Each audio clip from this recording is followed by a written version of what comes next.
ನಮಸ್ಕಾರ.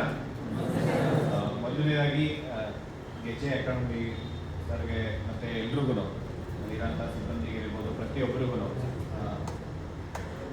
ಎಲ್ರಿಗೂ ಎಲ್ಲ ವಿದ್ಯಾರ್ಥಿಗಳ ಪರವಾಗಿ ಧನ್ಯವಾದ ತಿಳಿಸ್ಬೇಕಾಗುತ್ತೆ. ಮತ್ತು ಈ ಒಂದು ಹೋರಾಟ ಸರ್ ಹೇಳಿದ್ರು, ಇವಾಗ ನಿಮ್ಮ ಭವಿಷ್ಯಕ್ಕೋಸ್ಕರ ಮಾಡ್ತಾ ಇರೋಂಥ ಹೋರಾಟ.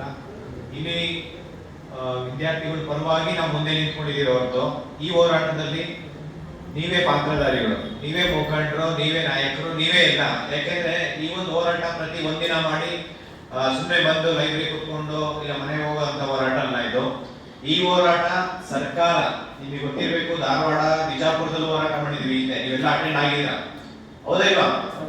1ನೇ ತಾರೀಕು 11ನೇ ತಿಂಗಳಲ್ಲಿ ಲಾಸ್ಟ್ 2025 ನವೆಂಬರ್ ಅಲ್ಲಿ ಇಲ್ಲಿ ಹೋರಾಟ ಮಾಡಿದ್ವಿ.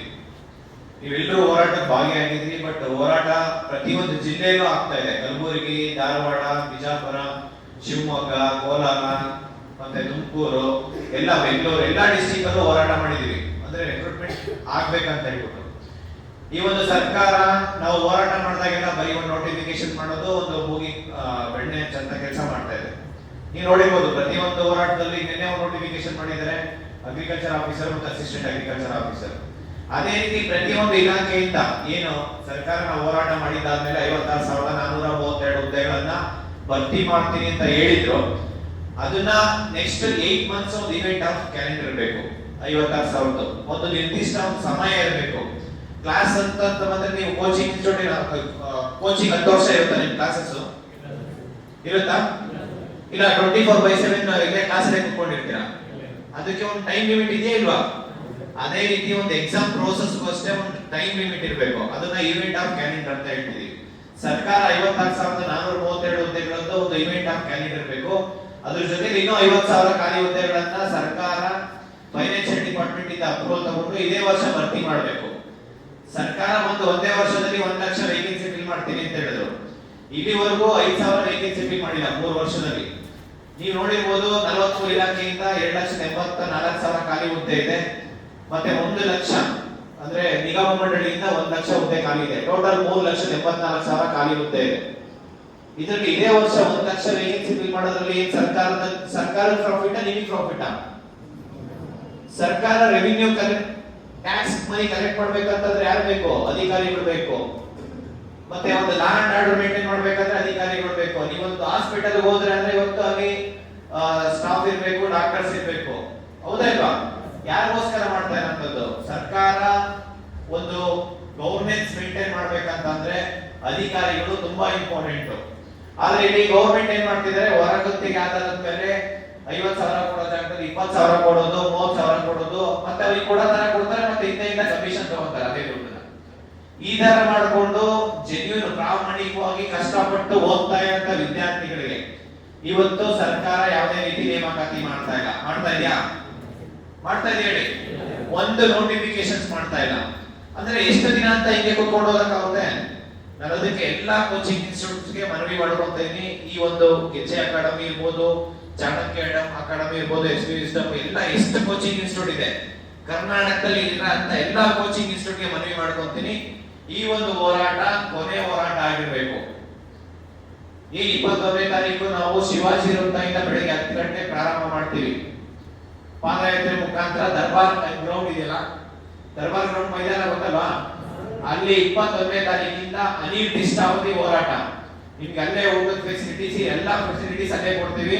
ನೀವು ಕ್ಲಾಸಸ್ ಕೂಡ ಅಲ್ಲೇ ಮಾಡ್ಸೋಣ, ಆಗ್ಬೋದಾ? 100 ಜನ ಲೆಕ್ಚರರ್ಸ್ ಇದ್ದಾರೆ ಇವತ್ತು. ಪ್ರತಿದಿನ 1 ಅವರ್ ಕ್ಲಾಸ್ ಅಲ್ಲೇ ಮಾಡ್ಸೋಣ. ಇಲ್ಲಿ ಓದಬಹುದು, ಅಲ್ಲೇ ಓದ್ಬೋದಲ್ಲ, ಹೌದಾ ಇಲ್ವಾ? ಯಾವ್ದಾದ್ರು ಸಬ್ಜೆಕ್ಟ್ ವೈಸ್ ಕ್ರಾಶ್ ಕೋರ್ಸ್ ಮಾಡಿದ್ರೆ ಆಯ್ತು, 5 to 6 hours. ಯಾಕೆ ಮಾಡಲ್ಲ? ಬೆಳಗ್ಗೆಯಿಂದ ಸಂಜೆ ತನಕ ಇಲ್ಲಿ ಕ್ಲಾಸ್ ಹೇಳೋದಕ್ಕೆ ಇರ್ತಾರಲ್ಲಿ. ಇಲ್ಲಿ ಮಾಡಬಹುದು, ಅಲ್ಲೇ ಹೇಳಿ ಗ್ರೌಂಡ್ ಒಳಗಡೆ. ಸರ್ಕಾರ ನಮ್ಮ ಬೇಡಿಕೆನ ಈಡೇರಿಸಬೇಕು. ಮತ್ತೆ ಕೆಪಿಎಸ್ಸಿ ಯಾವ ನೋಟಿಫಿಕೇಶನ್ ಕೊಡಬಾರದು. ಕೊಡ್ಬೇಕಾ? ಕೆಪಿಎಸ್ಸಿ ಅಲ್ಲಿ ಪ್ರತಿಯೊಂದು ಎಕ್ಸಾಮ್ ಹಗರಣ ಆಗಿದೆ. ಪ್ರತಿಯೊಂದು ಎಕ್ಸಾಮ್, ಕೆಎಸ್ ಇರ್ಬೋದು, ಕೆಎಸ್ ಅಲ್ಲಿ ಪ್ರತಿ ಹಂತದಲ್ಲೂ ಸ್ಕ್ಯಾಮ್ ಆಗಿದೆ. ಪಿಡಿಒ, ಸಿಟಿಐ, ಎಇ, ಜೆಇ ಪ್ರತಿಯೊಂದು ಎಕ್ಸಾಮ್ಸ್ ಕೂಡ ಕೆಪಿಎಸ್ಸಿ ನಡೆಸಿರೋಂತದ್ದು ಸ್ಕ್ಯಾಮ್ ಆಗಿದೆ. ಅದನ್ನ ಸಿಬಿಐ ತನಿಖೆ ಮಾಡಬೇಕು. ನಾವು ಇಷ್ಟೆಲ್ಲ ಹೋರಾಟ ಮಾಡಿದ್ಮೇಲೆ ಪಿಡಿಒದಲ್ಲಿ ಮತ್ತೆ ಏನೋ OMR ಶೀಟ್ಸ್ ಕ್ರಾಸ್ ಚೆಕ್ ಮಾಡ್ತೀನಿ ಅಂತ ಹೇಳ್ತಾರೆ. ಬರೀ ಕ್ರಾಸ್ ಚೆಕ್ ಅನ್ನೋದು ಇದು ನೆಪ ಅಷ್ಟೇ. ವಿದ್ಯಾರ್ಥಿಗಳನ್ನ ಮತ್ತೆ ಇಲ್ಲಿರೋ ನಾಡಿನ ಸಮಸ್ತ ಜನಗಳ ಮೈಂಡ್ ನ ಡೈವರ್ಟ್ ಮಾಡೋದಕ್ಕೋಸ್ಕರ ಈ ಕೆಲಸ ಮಾಡ್ತಾ ಇರೋದು. ಯಾಕೆಂದ್ರೆ ಬೇರೆ ಬೇರೆ ಎಲ್ಲಾ ನೋಟಿಫಿಕೇಶನ್ಸ್ ಅಲ್ಲೂ ಸ್ಕ್ಯಾಮ್ ಆಗಿದೆ. ಈ ಒಂದು KS ಎಕ್ಸಾಮ್ಸ್ ಕಂಪ್ಲೀಟ್ ಮಾಡ್ಬೇಕಂತ ಈ ತರ ಪ್ರೋಸೆಸ್ ಮಾಡ್ತಾ ಇರೋದು. ಬಟ್ ಇದನ್ನ ಎಲ್ಲಾ ವಿದ್ಯಾರ್ಥಿಗಳು ಒಗ್ಗಟ್ಟಾಗಿ ಪ್ರಶ್ನೆ ಮಾಡಲೇಬೇಕು. ಇದನ್ನ ಬರೀ ಯಾರೋ ಮಾಡ್ತಾರೆ ಅಂತಂದ್ರೆ ಸಮಸ್ಯೆ ಬಗೆಹರಿಯಲ್ಲ. ಯಾರಿಗೋಸ್ಕರ ಮಾಡ್ತಾ ಇದೀವಿ ಅನ್ನೋದು ಫಸ್ಟ್ ಯೋಚನೆ ಮಾಡ್ಬೇಕು. ನೀವು ಒಂದು ಎಕ್ಸಾಮ್ ಬರೀಬೇಕಂದ್ರೆ 5,000 ಖರ್ಚು ಮಾಡ್ಕೊಂಡು ಎಕ್ಸಾಮ್ ಸೆಂಟರ್ ಹೋಗಿ ಎಕ್ಸಾಮ್ ಬರೀತೀರಾ ಇಲ್ವಾ? ನೀವು 5,000 ಕೊಟ್ಟು ಪ್ರತಿಭಟನೆ ಬನ್ನಿ ಅಂತ ಕೇಳ್ತಾ ಇದೀವಿ ನಾವು, ಇಲ್ವಲ್ಲ? ನಿಮ್ಮ ಭವಿಷ್ಯಕ್ಕೋಸ್ಕರ ಕೇಳ್ತಾ ಇರೋದು ಈ ಹೋರಾಟಕ್ಕೆ ಬನ್ನಿ ಅಂತ ಹೇಳಿ. ಪ್ರತಿಯೊಬ್ಬರು ಇಲ್ಲಿನ ಪ್ರತಿಯೊಬ್ಬರು ಎಲ್ಲರಿಗೂ ಇನ್ಫಾರ್ಮ್ ಮಾಡಿ, ಬಿಜಾಪುರದಲ್ಲಿ ಇರ್ಬೋದು ಎಲ್ಲೇ ಇದ್ರು ಸ್ಟೂಡೆಂಟ್ಸ್ ಈ ಹೋರಾಟಕ್ಕೆ ಪ್ರತಿಯೊಬ್ರು ತುಂಬಾ ಇಂಪಾರ್ಟೆಂಟ್. ನಾನೊಬ್ಬ ಹೋಗಿಲ್ಲ ಅಂದ್ರೆ ಏನು ಮಾಡಕ್ಕಾಗಲ್ಲ ಅಂತಲ್ಲ, ಒಬ್ಬರಿಂದ ಏನ್ ಬೇಕಾದ್ರೂ ಮಾಡ್ಬೋದು. ಒಂದು ದೊಡ್ಡ ಫಾರೆಸ್ಟ್ ಬಂದ್ ಮಾಡ್ಬೇಕಂದ್ರೆ ಬೆಟ್ಟದಷ್ಟು ಕಿಡಿ ಬೇಕಿಲ್ಲ, ಒಂದು ಸ್ಮಾಲ್ ಕಿಡಿ ಇದ್ರೆ ಸಾಕು, ಬೆಟ್ಟ ಅಂದ್ರೆ ಇಡೀ ಫಾರೆಸ್ಟ್ ಬರ್ನ್ ಆಗುತ್ತೆ. ಇದನ್ನ ಮೈಂಡ್ ಸೆಟ್ ಅಲ್ಲಿ ಇಟ್ಕೊಳ್ಳಿ. ಪ್ರತಿಯೊಬ್ಬರು ಇಂಪಾರ್ಟೆಂಟ್ ಆಗುತ್ತೆ ಪ್ರತಿಭಟನೆಗೆ. ಬರೀ ಕೋಚಿಂಗ್ ಇನ್ಸ್ಟಿಟ್ಯೂಟ್ ಅಲ್ಲ, ಸ್ಟೂಡೆಂಟ್ಸ್ ಜೊತೆ ಲೆಕ್ಚರರ್, ಮೆಂಟರ್ಸ್, ಈ ಒಂದು ಎಕೋ ಸಿಸ್ಟಮ್ ಅಲ್ಲಿ ಹೋಟೆಲ್ ಇರ್ಬೋದು, ಮತ್ತೆ hotel, tea shop, book store, libraries ಎಲ್ಲರೂ ಪ್ರತಿಯೊಬ್ಬರು ದರ್ಬಾರ್ ಮೈದಾನ ಇದೆಯಲ್ಲ ಅಲ್ಲಿ ಬಂದು ಹೋರಾಟಕ್ಕೆ ಭಾಗವಹಿಸಲೇಬೇಕಾಗುತ್ತೆ. ಇದು ಸರ್ಕಾರಕ್ಕೆ ಕೊನೆಯ ಹೋರಾಟ. ಯಾಕೆಂದ್ರೆ ಇವ್ರು ಹಿಂಗೆ ಮಾಡ್ತಾ ಇದ್ರೆ ಇನ್ನು 1 ವರ್ಷ ಆದ್ರೂ ರೆಕ್ರೂಟ್ಮೆಂಟ್ ಮಾಡಲ್ಲ. ಇವರಿಗೆ ಬೈ ಎಲೆಕ್ಷನ್ ಇಂಪಾರ್ಟೆಂಟ್ ಇರುತ್ತೆ. 2 ಸೀಟು ವೇಕೆಟ್ ಆದ್ರೆ ಅದನ್ನ ವಿದಿನ್ 1 or 2 months ಅಲ್ಲಿ ಅದನ್ನ ಫುಲ್ ಮಾಡ್ಕೊಂತಾರೆ ಇವರು. ಎಲೆಕ್ಷನ್ ಎಷ್ಟು ಇಂಪಾರ್ಟೆನ್ಸ್ ಕೊಡ್ತಾರೆ. ಮತ್ತೆ IPL ಟಿಕೆಟ್, ಇವರಿಗೆ IPL ನೋಡೋದಕ್ಕೆ ಇಂಪಾರ್ಟೆನ್ಸ್ ಇದೆ. ಇವರಿಗೆ VIP ಚೇರ್ ಬೇಕಂತೆ, VIP ಟ್ರೀಟ್ಮೆಂಟ್ ಬೇಕಂತ ಹೇಳ್ತಾರೆ MLAಗಳು. ಇವತ್ತು ನಿಮ್ಗೆಲ್ಲ ವೋಟ್ ಹಾಕೋ ಟೈಮಲ್ಲಿ ಬಂದು ನಿಮಗೆ ಕಾಲು ಮುಗಿತಾರೆ, ಕೈ ಮುಗಿತಾರೆ. ಇನ್ನೇನ್ ಬಿಟ್ರೆ ಅಲ್ಲೇ ನಿಮ್ ಮನೆ ಹತ್ರನೇ ಬೇಕಾದ್ರೆ ಇದು ಉದ್ದ ಮಲ್ಕೊಂಡು ಕೈ ಕಾಲು ಇಟ್ಕೊಂಡ್ಬಿಡ್ತಾರೆ ಅವರು. ಆದ್ರೆ ಇವ್ರು ರೆಕ್ರೂಟ್ಮೆಂಟ್ ಬಂದಾಗ ಮಾತ್ರ ಯಾರು ಆ ವಿಚಾರ ಯಾರು ಮಾತಾಡಿಲ್ಲ ಅಸೆಂಬ್ಲಿಲಿ? ಯಾರು ಮಾತಾಡಿಲ್ಲ, ಅದ್ರ ಬಗ್ಗೆ ಯಾರು ಇಲ್ಲ. ಇವ್ರಿಗೆ IPL ಟಿಕೆಟ್ IPL ಮ್ಯಾಚ್ ನೋಡ್ಬೇಕು. ಇವರಿಗೆ IPL ಮ್ಯಾಚ್ ನೋಡಕ್ಕಾಗುತ್ತೆ, ಇವ್ರಿಗೆ ವಿದ್ಯಾರ್ಥಿಗಳ ಕಷ್ಟ ಸುಖ ಕೇಳಕ್ಕಾಗಲ್ಲ. ಬರೀ ಅದೊಂದೇ ಅಂತಲ್ಲ, ಇವ್ರಿಗೆ ಬೇಕು ಅಂದಾಗ ಮಾನ್ಯ ಮುಖ್ಯಮಂತ್ರಿ ಸಿದ್ದರಾಮಯ್ಯ ಸರ್ ಸಿಲಿಂಡರ್ ಇಲ್ಲ ಅಂತಂದ್ರೆ ಇಲ್ಲ ಹೋರಾಟ ಮಾಡಿ ಅಂತಾರೆ. ಇವ್ರು ಸಿಲಿಂಡರ್ ಇಲ್ಲ ಅಂತ ಹೋರಾಟ ಮಾಡಿ ಅಂತಂದಾಗ ರೆಕ್ರೂಟ್ಮೆಂಟ್ ಆಗ್ತಾ ಇಲ್ಲ, ನೇಮಕಾತಿ ಮಾಡ್ಬೇಕಾಗಿರೋದು ಇವ್ರ ತಪ್ಪು. ನೇಮಕಾತಿ ಆಗ್ತಾ ಇಲ್ಲ, ನಾವು ಹೋರಾಟ ಮಾಡಿದ್ರೆ ಅತ್ತಿಕ್ಕಂತ ಕೆಲಸ ಮಾಡ್ತಾರೆ. ಇದನ್ನ ವಿದ್ಯಾರ್ಥಿಗಳೆಲ್ಲ ಒಗ್ಗಟ್ಟಾದ್ರೆ ಮಾತ್ರ ಆಗೋದು. ಇಲ್ಲಿ ನೋಡಿ, ಹೋರಾಟ ಅನ್ನೋದು ಇಟ್ಸ್ ಅ ಫಂಡಮೆಂಟಲ್ ರೈಟ್ಸ್, ಮೂಲಭೂತ ಹಕ್ಕದು. ನಿಮ್ಗೆ ಹೋರಾಟ ಮಾಡಿಲ್ಲ ಅಂತಂದ್ರೆ ಸಮಾಜದಲ್ಲಿ ಏನೂ ಚೇಂಜಸ್ ಆಗಲ್ಲ. ಅದೇನೇ ಚೇಂಜಸ್ ಆಗ್ಬೇಕಾದ್ರೂ ಅದು ನಿಮ್ಮಿಂದಾನೆ. ನಿಮಗಾಗಿರೋ ಅನ್ಯಾಯನ ಇವತ್ತು ಸರಿಪಡಿಸ್ಕೊಂಡಿಲ್ಲ ಅಂತಂದ್ರೆ ನಾಳೆ ಒಂದು ಅಧಿಕಾರಿ ಆಗ್ಬಿಟ್ಟು ಜನಸಾಮಾನ್ಯರಿಗಾಗಿರೋ ಅನ್ಯಾಯನ ಯಾವ ರೀತಿ ಸರಿಪಡಿಸ್ತೀರಾ ನೀವು? ಆಗುತ್ತಾ? ಇವತ್ತೊಂದು ಅಧಿಕಾರಿ ಆಗ್ಬೇಕಂದ್ರೆ ಸರ್ಕಾರ ಏನ್ ಮಾಡ್ಬೇಕು? ನೋಟಿಫಿಕೇಶನ್ ಮಾಡ್ಬೇಕು. ನೋಟಿಫಿಕೇಶನ್ ಮಾಡಿಲ್ಲ ಅಂತಂದ್ರೆ ನೀವು ಅಧಿಕಾರಿ ಹೆಂಗ್ ಆಗ್ತೀರಾ? ಇವತ್ತು ಎವ್ರಿ ಡೇ ಏಜ್ ಕ್ರಾಸ್ ಆಗ್ತಾ ಇದೆ. ಮತ್ತೆ ಎಷ್ಟೋ ಜನ ಸ್ಟೂಡೆಂಟ್ಸ್ ಇವತ್ತು ರೂಮ್ ರೆಂಟ್ ಪೇ ಮಾಡಕ್ ಆಗ್ತಾ ಇಲ್ಲ, ಊಟ ಮಾಡೋದಕ್ಕೆ ಅವ್ರ ಹತ್ರ ದುಡ್ಡಿಲ್ಲ. ಆ ಪರಿಸ್ಥಿತಿ ಇದೆ. ಆ ಪರಿಸ್ಥಿತಿ ಸರ್ಕಾರ ತಗೊಂಡಿದೆ. ಇವತ್ತು ಒಂದ್ ಕಡೆ ಏನಾದ್ರು ಫ್ರೀ ಊಟ ಸಿಗುತ್ತೆ ಅಂತಂದ್ರೆ ಅಲ್ಲಿ 1000 ಜನ ಯೋಚಿಸ್ತಾರೆ, ಇದಾರೆ ಇಲ್ವಾ? 1000 ಜನ ಒಂದು ದೇವಸ್ಥಾನ ಮುಂದೆ, ಒಂದು ಹೋಟೆಲ್, ಚೌಟ್ರಿ, ಎಷ್ಟೋ ಜನ ಇವತ್ತು ಪಾರ್ಟ್ ಟೈಮ್ ಕೆಲಸ ಮಾಡ್ಕೊಂಡು ಓದ್ತಾ ಇರೋ ಪರಿಸ್ಥಿತಿ ಇದೆ. ಈ ಪರಿಸ್ಥಿತಿಗೆಲ್ಲ ಕಾರಣ ಯಾರು? ಸರ್ಕಾರ. ಸರ್ಕಾರದ ವಿರುದ್ಧ ನಾವು ಹೋರಾಟ ಮಾಡ್ತಾ ಇರೋದು. ಯಾವುದೇ ಪೊಲೀಸ್ ಅಧಿಕಾರಿಗಳ ವಿರುದ್ಧ ಅಲ್ಲ, ಯಾವುದೇ ವ್ಯಕ್ತಿಗಳ ವಿರುದ್ಧ ಅಲ್ಲ. ದಯವಿಟ್ಟು ಪ್ರತಿಯೊಂದು ಸ್ಟೂಡೆಂಟ್ಸ್ ಈ ಹೋರಾಟಕ್ಕೆ ಭಾಗಿಯಾಗಬೇಕು.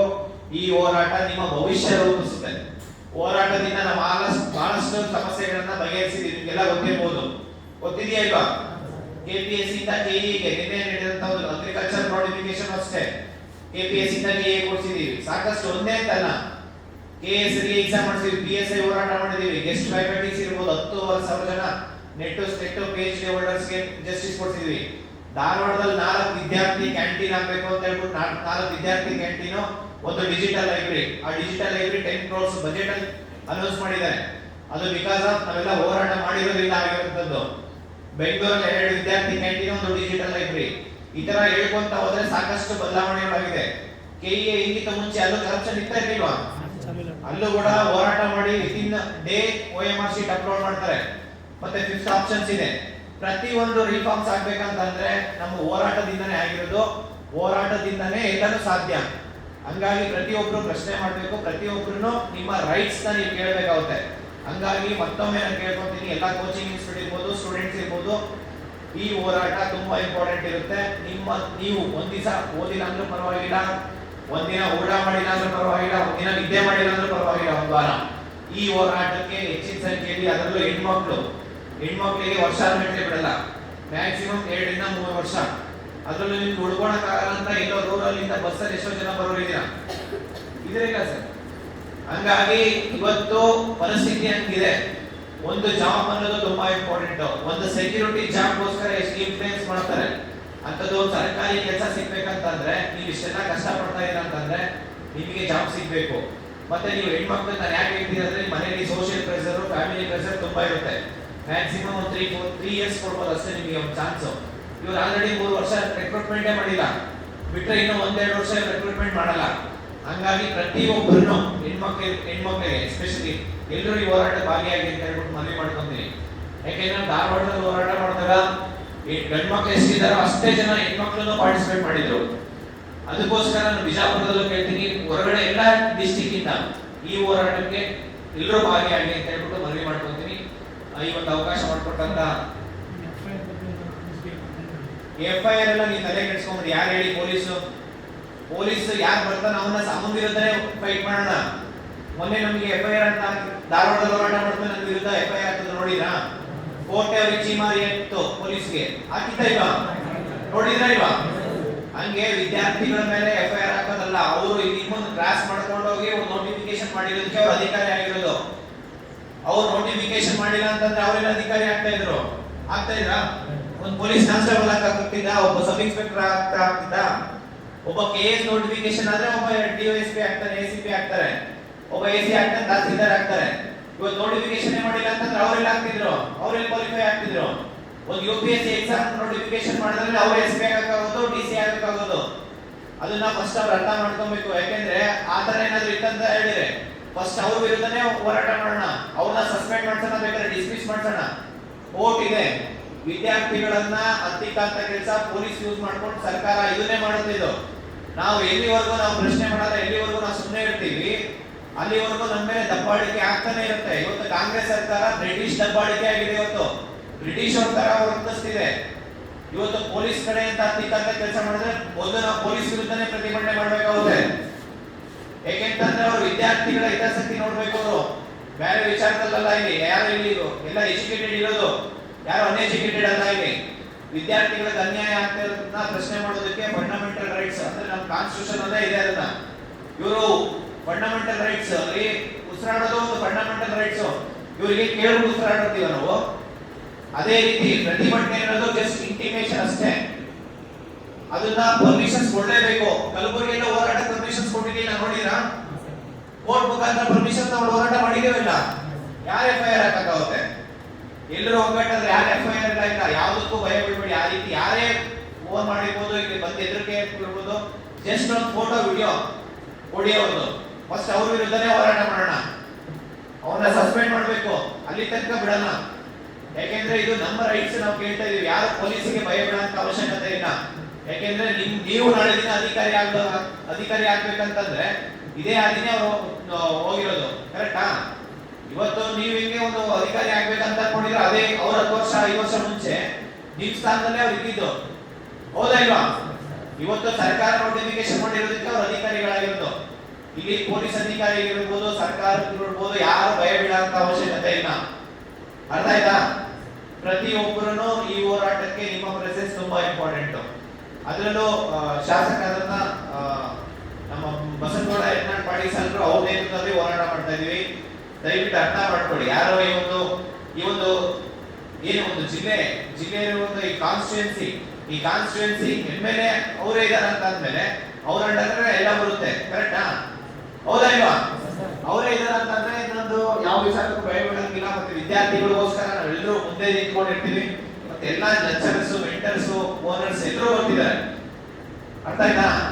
ಎಲ್ಲರೂ ಬರ್ಬೇಕಂತಂದ್ರೆ ಈ ಹೋರಾಟ ನಾವು ಮಾಡ್ತಾ ಇರೋಂಥ ಹೋರಾಟ ಇವತ್ತಿನವರೆಗೂ ಯಾವ ಹೋರಾಟನೂ ನಾವು ರೂಲ್ಸ್ ನ ಬ್ರೇಕ್ ಮಾಡಿರೋದಾಗ್ಲಿ, ವಿತೌಟ್ ಪೊಲೀಸ್ ಪರ್ಮಿಷನ್ಸ್ ಇದ್ದೀರಾ ಯಾವ್ದು ಹೋರಾಟ ಮಾಡಿದೀವಾ? ಮಾಡಿಲ್ಲ. ಯಾವ್ದಾದ್ರು ಪಬ್ಲಿಕ್ ತೊಂದರೆ ಕೊಟ್ಟಿದೀವಾ? ಕೊಟ್ಟಿಲ್ಲ. ಪಬ್ಲಿಕ್ ಪ್ರಾಪರ್ಟಿ ತೊಂದರೆ ಕೊಟ್ಟಿದೀವಾ? ಯಾವುದೇ ಪಬ್ಲಿಕ್ ಪ್ರಾಪರ್ಟಿ ಅದು ನಾವು ಕಟ್ಟಿರೋ ಟ್ಯಾಕ್ಸ್ ಮನಿಯಿಂದ ಒಂದು ಪಬ್ಲಿಕ್ ಪ್ರಾಪರ್ಟಿ. ನಾವು ಯಾವತ್ತು ಡೆವಲಪ್ಮೆಂಟ್ ಆಗಿ ನಮ್ಮ ರಾಜ್ಯ ನಮ್ಮ ದೇಶ ಅಂತ ಯೋಚನೆ ಮಾಡ್ತೀವಿ ಹೊರತು ನಮ್ಮ ರಾಜ್ಯದಲ್ಲಿ ಇರೋ ಪ್ರಾಪರ್ಟಿ ಅದು ನಮ್ಮ ಪ್ರಾಪರ್ಟಿ ಅದು ಅಲ್ವಾ? ಹೌದಾ ಇಲ್ವಾ? ಪೊಲೀಸ್ ಸ್ಟೇಷನ್ ನಮ್ಮ ಪ್ರಾಪರ್ಟಿ, ಹಾಸ್ಪಿಟಲ್ ನಮ್ದು, ರೋಡ್ ನಮ್ದು, ಪಬ್ಲಿಕ್ ಏನೇ ಇದ್ರೂ ಅದು ನಮ್ಮ ಪ್ರಾಪರ್ಟಿ ಅದು. ನಾವ್ಯಾಕೆ ಅದನ್ನ ಡ್ಯಾಮೇಜ್ ಮಾಡೋಣ? ಹೌದಾ ಇಲ್ವಾ? ನಾವು ಹೋರಾಟ ಮಾಡ್ತಾ ಇರೋಂಥದ್ದು ನಿಮ್ಮ ಭವಿಷ್ಯನ ರೂಪಿಸ್ಕೊಳ್ಳೋಕೋಸ್ಕರ. ಒಂದು ಜಾಬ್ ಕೊಡಿ ಅಂತ ಕೇಳ್ತಾ ಇರೋ ಸರ್ಕಾರಕ್ಕೆ, ಡೈರೆಕ್ಟ್ ಜಾಬ್ ಕೊಡಿ ಅಂತ ಕೇಳ್ತಾ ಇಲ್ಲ. ಜಸ್ಟ್ ನೀವು ನೋಟಿಫಿಕೇಶನ್ ಮಾಡಿ ನಾವು ಅದ್ರ ಕೆಪಾಸಿಟಿ ನಾವು ತೋರಿಸ್ತೀವಿ. ಎಕ್ಸಾಮ್ ಕ್ಲಿಯರ್ ಮಾಡಿ ಒಂದು ಎಕ್ಸಾಮ್ ನಾವು ಜಾಬ್ ತಗೊಂತೀವಿ. ಕರೆಕ್ಟ್ ಆಯ್ತಾ? ನಾವು ಅದನ್ನು ಒತ್ತಾಯ ಮಾಡ್ತಾ ಇದೀವಿ ಅಷ್ಟೇ. ಇಲ್ಲಿ ಯಾರಿಗೆ ಪರ್ಟಿಕ್ಯುಲರ್ ಪರ್ಸನ್ ಇಲ್ಲ ಯಾವ್ದೋ MLA, ಕಾರ್ಪೊರೇಟರ್, ಇಲ್ಲ ಮಿನಿಸ್ಟರ್, ಇಲ್ಲ CM ವಿರುದ್ಧ ನಾವು ಹೋರಾಟ ಮಾಡ್ತಾ ಇಲ್ಲ, ಸರ್ಕಾರದ ವಿರುದ್ಧ ಹೋರಾಟ ಮಾಡ್ತಾ ಇದೀವಿ. ಇದನ್ನ ಅರ್ಥ ಮಾಡಿಕೊಂಡು ಎಲ್ಲಾ ಸ್ಟೂಡೆಂಟ್ಸ್ ಈ ಹೋರಾಟಕ್ಕೆ ಬರಲೇಬೇಕು. ಆಗ್ಬೋದಾ? ಏನಾದ್ರು ಡೌಟ್ಸ್ ಇದೆಯಾ?